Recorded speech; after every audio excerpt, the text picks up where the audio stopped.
Today we had the Anderson County Legislative Delegation meeting.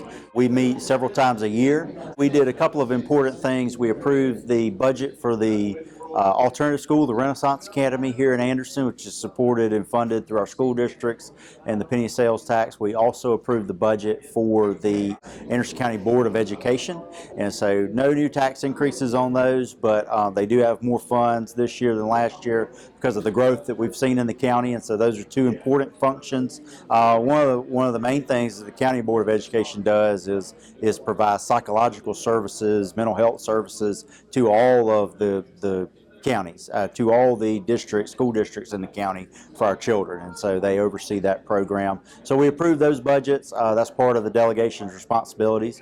Also, part of those delegation responsibilities are to manage the Parks and Recreation Fund that comes from the bingo tax through the state, and so the delegation gets to spend those funds and make allocations for how those are spent throughout the county. So we always try to spread those throughout the county to different towns and municipalities. We were able to fund a lot of great projects, improvements to Barrett's Park in Pendleton, which is a great use there. Improvements in West Pelzer. They've got a lot of great things going on in West Pelzer. So those are just two examples. Also improvements to Hurricane Springs Park in the Wren community.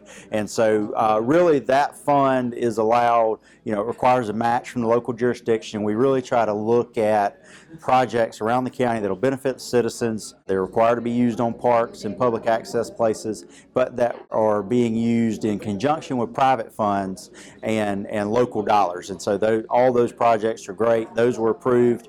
Also, there's a water recreation fund balance that comes off of boat registrations and boat gas tax, and so the county delegation allocates grants out of those funds for use along our public waterways. And so in Anderson County we've got a couple of those. We've got Lake Hartwell, we've got Broadway Lake, and we've got the Saluda River.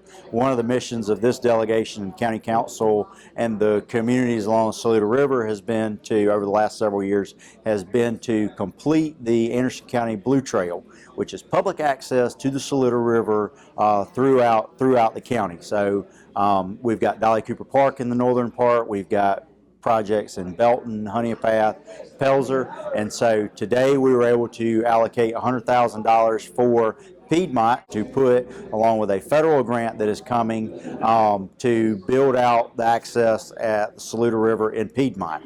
And so that's public access. There's going to be kayak launches. There's going to be a boardwalk and everything. We had a public meeting a couple months back, and so that's being funded out of that. And so that was it. And then also, finally, this was a farewell of sorts for several delegation members. The Anderson County delegation is made up of 6 House members and 2 senators.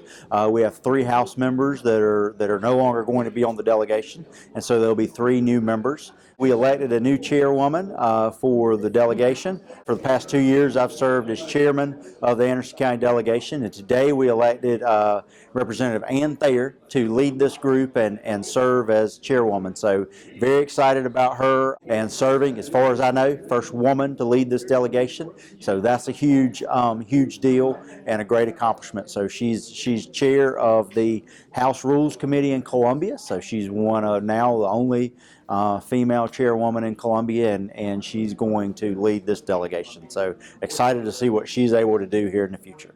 Yes, also received the Order of the Palmetto from Governor McMaster. I was very surprised about that, was not expecting it. The whole family was here, and I kind of said this in the meeting, but when you sign up to serve, you're not just putting your name on the ballot, you're putting your family's name on the ballot, you're putting their time and resources on the ballot. So it was exciting to have the family here to help recognize that and sort of kick off. Excited for the future too with what holds here in Anderson County.